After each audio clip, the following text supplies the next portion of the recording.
गोटा कलरा मसला दिया भाजवा।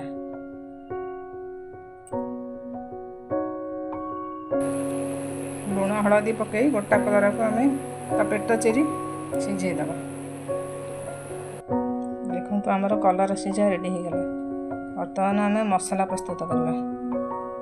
मसला जीरा सोरिष कंचा लंका रसुण एतिकी बाटिक रखिदे। देखो बाटिक रखिदे।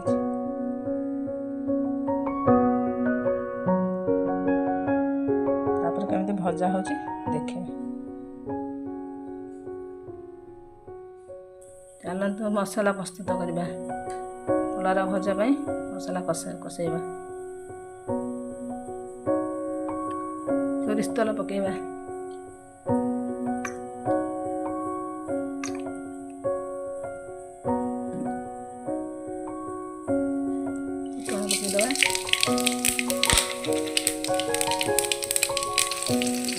भाजवा किसी समय पर्यटन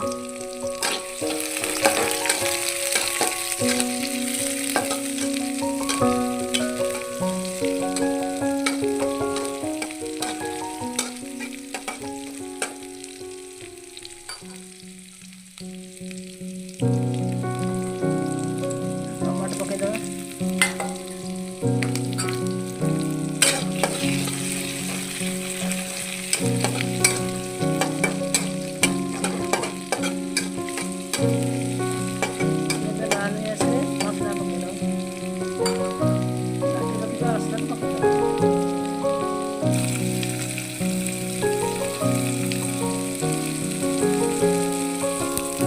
पियाज टमाटर भल भाव भाजी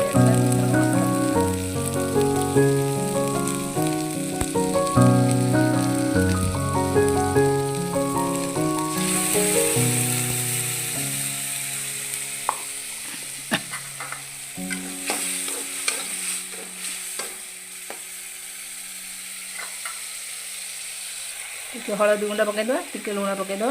टिके काश्मीर चिली पकईदे। टिके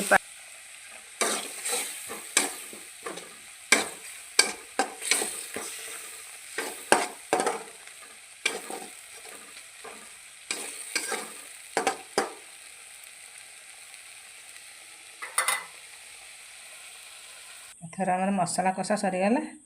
मसला को ठंडा करने 5 मिनट छाड़ीदे। देखो मसला ठंडा हो सब मसला मु सब जगह कलरा भर भर्ती कर देछि। ये भाव में गोटे चामच साहाଯ୍य भर्ती करदे। तापर से कड़ई थे 2-3 चामच तेल पकई कलराटा को भाजवा।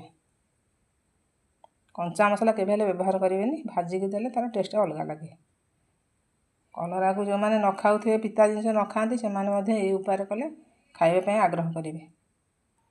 चलतु आम 2-3 चामच तेल पकई कलरा को पकईवा भाजवा।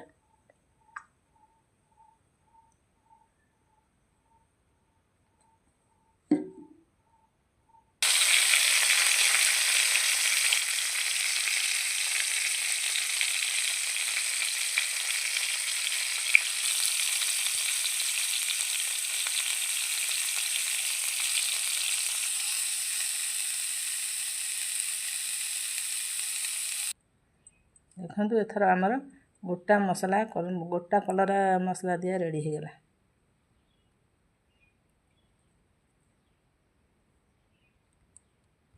जो मैंने पिता खाइबा को मन करूँ से यही उपाय खाई पारे।